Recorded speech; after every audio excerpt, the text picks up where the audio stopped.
Lately I've been looking back along this winding road to the old familiar markers of the mercies I have known. You know it may sound simple, but it's more than a cliche. There's no better way to tell you than to say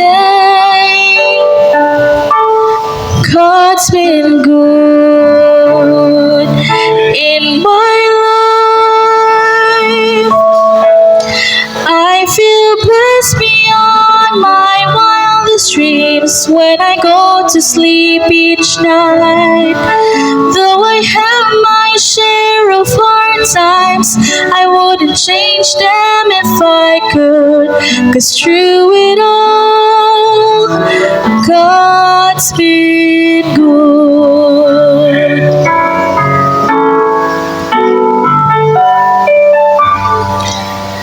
Times replay and I can see that I cried some bitter tears, but I felt His arms around me as I faced my greatest fears.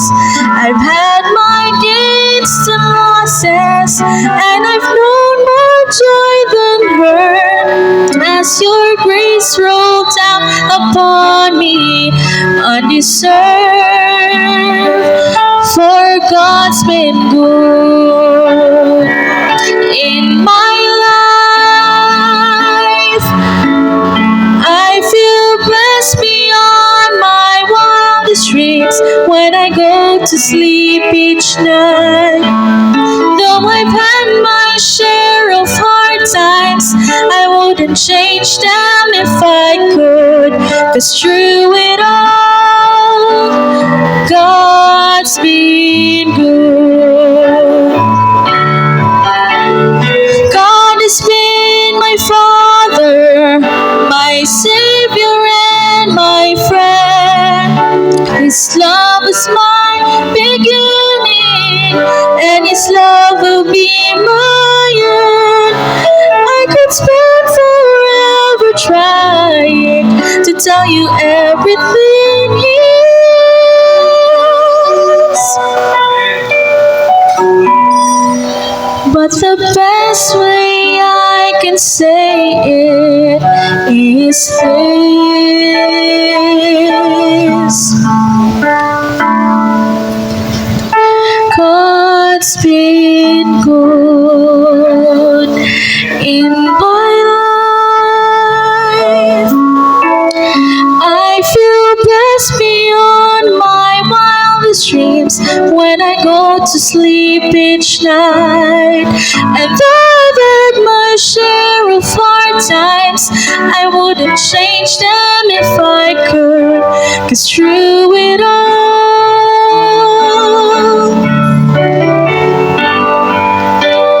God's been good in my life. I feel blessed beyond my wildest dreams when I go to sleep each night. And though I've had my share of hard times, I wouldn't change them if I could. 'Cause through it all, 'cause through it all,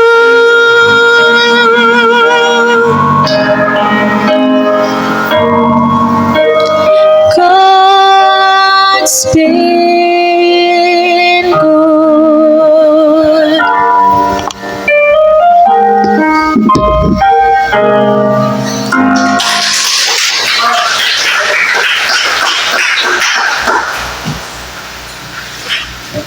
Amen. Thank you, Sister Abby, sa imo ang gikanta. Di magyud nato na malimod, no? Maayo gyud ang Ginoo. Salamat ta higala nga Adlaw-adlaw kita, no? Adlaw-adlaw ta nakakita sa kaayo sa Ginoo dinhi sa atong kinabuhi. Anong masulti nato nga maayang Ginoo? Adlaw-adlaw ta ginatagaan niya grasya. Kung wala ang grasya sa Ginoo, wala gid ta karon. Dili pud ta maingon ani karon kung wala ang grasya sa Dios. Tungod sa iyang grasya naapata. Amen. Kanang iyang grasya mga higala bano gi-extend niya na sa atoa tungod kay naluoy siya sa atoa. Another thing pasalamatan nato no kay ang Dios compassionate siya. So grabe yun. We are so privileged to be one of God's children. Usa kita kay maayo man gyud kay ang Ginoo sa atoa, magminaayo pud ta sa iyaha samtang napata dinhi sa kalibutan. Amen. Dili ta magpabadlong, dili nato kasakitan ang kasing-kasing sa atong Ginoo. Importante mga igsoon, magbinaayo ta because we have a good God. Karon nga gabi ako'y hangyo sa atong tanan.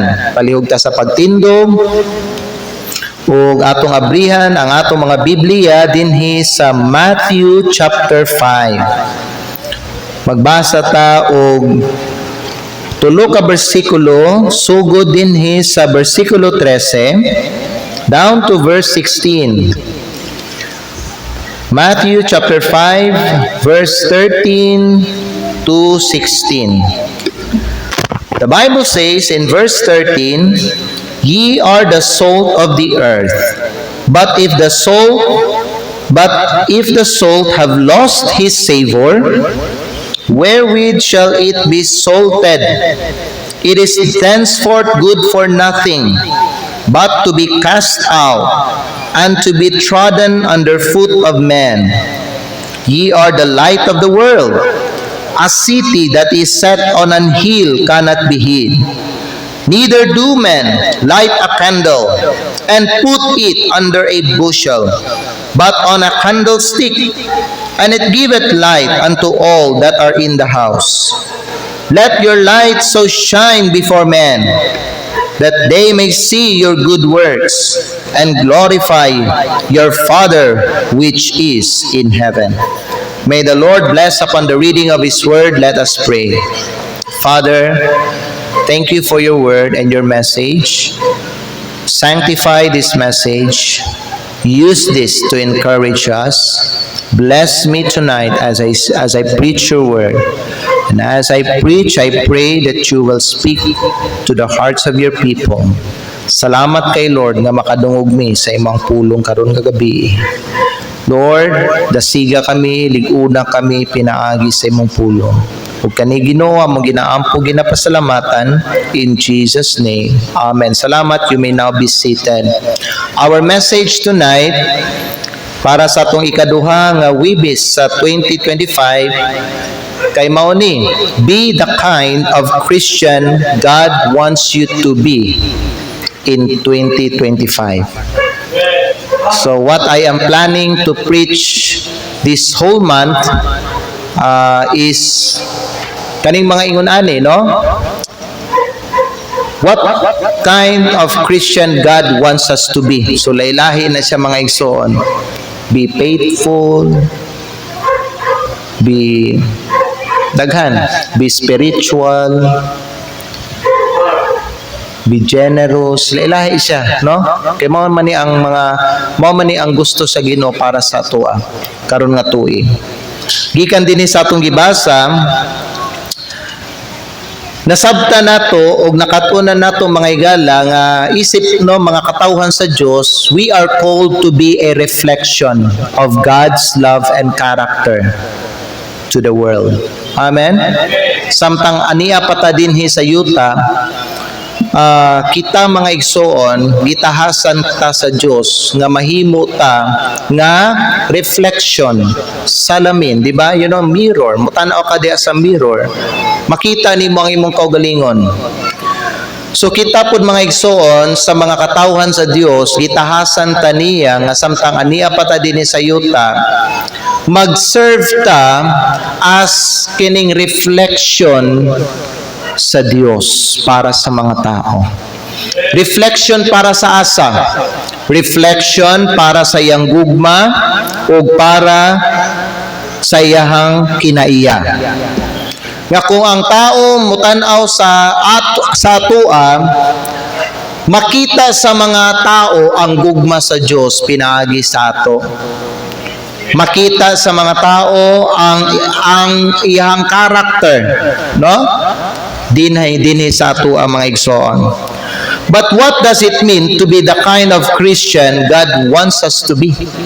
Unsay but pasabot ani? Kaning to be the kind of Christian na gusto sa Ginoo para nato. In this passage, gitudluan ta sa tuwang Ginoong Hesukristo what it means to be a true follower of Jesus Christ. Usang ako ang encourage para sa inyong tanan mga higala, be a follower of Jesus this year. Okay? Sunda ang Ginoo karong tuiga. Diri no sa ato ang nabasa, gipakitaan pa dinhi sa pulong sa Dios kung unsay karakteristik sa tinuod nga Kristohanon. Una, gisultian ta nga kita ang asin dinhi sa yuta. We are the salt of the earth. Nagbikan diri sa giingon sa atong Ginoong Hesukristo mga igsoon, nagingon atong Ginoong Hesukristo diri kamo mao ang asin sa yuta. Apan ko ng asin mawad-an sa iyang kalami. Usa nga dapat i-goal nimo sa imuhang Christian life karong tuiga nga dili mawala ang imong kalami sa imuhang Christian life. Amen? Paningkamuti kanunay nga adunay lasa ang imuhang kinabuhi. Di ba kung naay lasa ang pagkaon, lami siya kaunon. Makaon siya. It means nga kung ang imuhang lasa magpabilin, ang imong kinabuhi, mahimo siya nga kahimutan sa Ginoo. Ug mao dapat na ang atoang tinguhaon karong tuiga nga kining atong kinabuhi mahimo siya nga kahimutan sa Ginoo. Kaya nga naman, naglasa man ta. Tama ba? Naglasa ta? Unya, kita pod mga igsoon, nakahatag pod ta og influence sa uban nga mga believers. That's what we should strive this year. Nga maka-impluwensya ta sa uban nga mga Kristohanon. Maka-impluwensya ta sa ilaha sa pagsunod sa Ginoo. Maka-impluwensya ta sa ilaha sa pag-alagad sa Dios. Maka-impluwensya ta sa ilaha sa pagsimba. Amen. Maka-impluwensya ta sa ilaha maygala sa pagpangabig og kalag. Kinahanglan nga mainumdum ta kita ang mga asin sa Ginoo dinhi sa yuta. Ang giingon sa atong Ginoong Hesukristo diri nga kung mawala ang lasa sa asin. Nagingon si Hesukristo mga higala sa versikulo 13. Kung ang asin mawad-an sa iyang kalami, asa pa man kini iasin. Nagpasabot nga dili na magamit kung mawala na ang kalami sa asin. Igala, unsa ang usa sa mga giampo nato kaganina nga mahimo ta nga panalangin karong tuiga. But in order for us to be a blessing, we should grow this year. Because when we grow, we will serve, we will help, magamit ta sa Ginoo. kung kita mo grow ta. Mao gyud na ang purpose sa ato ang Christian life nga magamit ta niya. Dili mahimo nga kawang ug walay pulos kini atong kinabuhi. Imagine ha, paminaw igsoon, dako kay kag kapuslanan tungod kay ikaw giluwas ka sa Ginoo. Anak ka sa Dios. Ayaw tuguti nga ikaw no kanang kwan ka, kanang dili ka magamit sa Ginoo karong tuiga. Na iampog yun, tinguhaag yun diya sa imong kasing-kasing nga magamit ka sa Ginoo. Sunod yun sa Ginoo karong tuiga. Kay igala kung nangandoy jud ka nga panalanginan kaniya, dapat magamit kaniya. Kay katong mga nagamit sa Ginoo, katong mga gigamit sa Ginoo, mao man toy gipanalanginan sa Ginoo. Ang mga sudlanan nga wala gigamit sa Ginoo, wala to gipanalanginan sa Dios. Remember this, giluwas ka aron i-bless ka. Amen. Ngano man giluwas ka aron i-bless kay gamiton man ka sa Ginoo. Importante magpagamit ka sa Ginoo karong tuiga. Amen. Kay asin ka sa Ginoo mga igsoon. Ang gingon diri sa atong Ginoong Hesukristo, kung ang asin mawad-an sa iyang kalami, asa pa man kini iasin. Asa pa man kini gamiton. Sukad ni ana kini wala nay kapuslanan. It is good for nothing. Apan kini ilabay sa gawas o pagatunob-tunuban sa mga tiil sa mga tawo. 14. So una gitawagan ta nga unsa man, we should act like a salt of the earth. Amen. We are called to be the salt of the earth, preserving and flavoring the world around us with God's love and truth. Amen. Ikaduha, we are also the light of the world. Kanang gingon sa atong Ginoong Hesukristo sa 14, kamo ang kahayag sa kalibutan. Ang usa ka syudad nga napahilo na ibabaw sa usa ka bungtod dili matago. So ang usa sa mga ginakwaan ako pagtulunan diri kaning mga pulo nga dili matago, dili gyud nato itago ang atong kahayag karong tuiga. Atog yung ipakita, atog yung ipagawas. Kanunay nato paandaron ang ato ang suga nato. Amen. Kay nga naman mga igsoon, mga representative ta sa Ginoo diri sa yuta. We are called to be the light of the world, shining brightly for all to see and reflecting God's glory and character. Yan, muhayag ta diri para makita sa mga tao ang himaya sa Dios, but through us makita nila ang glory sa Ginoo. Makasulti ang mga tao ba nga dapat simbahon gyud nato ang Dios. Dapat gyud pangitao nato ang Ginoo. Dapat gyud muduol ta diha sa Ginoo. Dapat gyud nga magpaubos ta atubangan sa Ginoo. Pero tanaw may lang, dapat makita sa mga tao sa ato ana. Makita nila ang atong kahayag. Kay kita ang reflection sa Ginoo diri sa yuta. Amen. Ayaw mo paglakaw sa kangit-ngit karong tuiga. Ayaw mo paglakaw diha sa kalibutan. Paglakaw mo diha sa kahayag. Amen. Because you are the light of the world. Ikatulupod mga igsoon, ang karakteristik sa usa ka tinuod nga Kristohanon una, asin siya diri sa yuta, kahayag siya dinhi sa kalibutan. Ikatulo nga karakteristik sa tinuod nga Kristohanon, humility and servanthood. Humility, unsa man na pagpaubos. We should humble ourselves this year. Amen. Let's manage our pride. Humble ourselves. Let's be a servant this year. Kana ang panawagan sa Ginoo para sa tuwa. Let's have a servant heart, mga igsoon, karong tuiga. A servant heart Christians. Putting others before ourselves. Meaning, unahon nato ang uban. Amen? Let's think of the unsaved people this year. Let's see their need this year.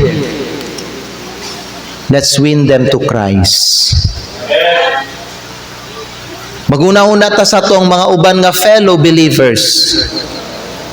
Let's encourage our fellow. Maguna-una ta sa mga nalayo diya sa Ginoo. Let's bring them back to Jesus Christ. Amen? Ato silang ibalik diya sa Ginoo. Magpagamit ta ba karong tuiga? It's time for us to step up. It's time for us to level up our service for God. Karong tuiga, ayaw pagpaserbisyo. Karong tuiga, pag-serve. And have a heart of humility. Magpaubos. Bisag unsa ka karon igsoon, humble yourself. Always nimo nga ibutang diha sa imong hunahuna nga mas labaw na tao, kana siya mas labaw na siya kaysa sa imo. Dili ikaw mas taas niya. Kay kung nata ingon ana kanunay sa panghunahuna, mga igsoon, kanunay ta butabang, kanunay ta muserve, kanunay ta magminister. Pero pag naa sa tong nauna, taas ta sa uban, dili mabutang sa tong kasing-kasing ang pag-alagad ug ang pagserbisyo ug ang pagminister. Humble and have a servant's heart. Kana ang karakteristik sa tinuod nga Kristohanon. So kung kana nag-struggle ka na no karon, iampo nimo, Lord, tagay kog servant's heart. Lord, admit your pride and ask God, Lord, give me humility. Amen? Kani ang katapusan, mga igsoon. Love and compassion. Love and compassion. Basin ang uban nato dinhi, kinahanglan nato i-work out ang ato ang love. Una, ang love nato sa Ginoo. Ikaduha, ang love nato towards sa ato ang brothers and sisters. Ikatulo, ang love nato towards ato ang mga neighbors, kaning mga unsaved. Ikaupat, ang love nato towards sa pastor o sa iyang family. Kaning upat, igsoon.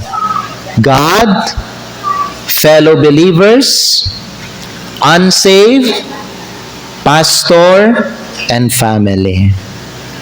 We are called to demonstrate God's love and compassion. Aron makasulti ang mga unbeliever ba no, wow, ingon ana di ay ang gugma sa Dios. Ingon ana di ay maghigugma ang anak sa Ginoo. Gusto ko ana sa akong kinabuhi. Kay daghan kayog mga tao igsoon nga na misinterpret nila ang love. Ang true love na adi ay sa Dios. Kita ang mo demonstrate ana sa mga tao dinhi sa atong palibot. Amen? Let's show compassion to the people. Let's show kindness, empathy, and care to those around us. Unsa gani ang theme nato karong tuiga? Be a blessing. Ang giingon sa atong Ginoo Jesucristo, you are the soul, you are the light. Amen? Show humility and servanthood and demonstrate the love of God and His compassion through your life. Amen? Duko atong mga ulo, ipiyo atong mga mata. Magampo kita, Father in heaven, salamat sa imuhang pulong nga gihatag karon nga gabi. Thank you sa encouragement. Thank you, Lord, for helping us to be a good Christian this year. We understand tonight nga naa kay desire para sa amo. Naay butang kaning gusto nimo makita sa amo, Lord, karon nga tuig. Father God, tabangi mi naisip mga katawhan nimo nga naa pa dinhi sa kalibutan, that we will become the kind of Christian that you want us to be. Lord, panalangin ang mga katawhan nimo dinhi. I pray nga tabangi sila sa mga area nga kung asa, Lord, kulang pa, kinahanglan pa nila nga lihukon, kinahanglan pa nila i-improve. Give them, Lord, the power to do your will for their lives. Bless the invitation tonight. I pray this in Jesus' name. Pwede tayo manindog, mga igsoon. Karon nga gabi, nagtuo ko nga giistoryahan ka sa Ginoo. Karon would be a great opportunity for us to please God. Tungod kay bago pa nagsugod ang 2025. January pa lang karon, pwede gyud nimo, mga igsoon, mapahimuot ang Ginoo sa matag bulan karong tuiga. Basta sunda ang plano ug ang iyang kabubuton sa imong kinabuhi. His plan, His desire for you is that you would become a kind of Christian that He expects you to be. And what is that? Mahimo ka nga asin dinhi sa yuta, kahayag diri sa kalibutan, nga diha sa imong kinabuhi makita ang humility. Ang humility ni Kristo ba makita diha sa imong kinabuhi? Di ba si Jesus Christ humble siya nga pagka Dios? Wala siya ng hambog nga Ginoo siya, wala siya ng hambog nga siya ang nagbuhat sa tanan, wala siya naghambog nga siya ang tag-iya sa kinabuhi, wala siya naghambog nga siya ang creator. Nag-anhi siya din sa yuta. Makita gyud ninyo ang humilities sa ato ang Ginoong Hesukristo. Makita nato paano siya nag-serve. Ang kinaiya sa atong Ginoong Hesukristo dapat makita dinhi sa atong kinabuhi pon, mga igsoon. And then, love and compassion. We should demonstrate the love of God and His compassion to the world. Demonstrate your love to God first. Second, to your fellow believers. Third, to the unsaved. Fourth, to the pastor and his family. Higala, pag ani-ani kaning mga butangan naa makita sa imong kinabuhi, sigurado gyud malipay ang Ginoo sa imuha. Pwede ba ka mag-ampo karon, Lord, make me, himu ako nga klaseng nga pagkaanak nimo, Lord, nga gitinguha nimo para sa ako. Pwede ka mag-ampo, anak, karon. Pangayo sa Ginoo sa iyang grasya, igsoon. If you want to pray tonight, if you want to become a blessing, ang Diyos makatabang nimo. Pwede ka mugawas sa imong gilingkuran, sa imong lingkuranan, pwede ka mag-anhi karon dinhi sa altar, o pwede ka mag-ampo.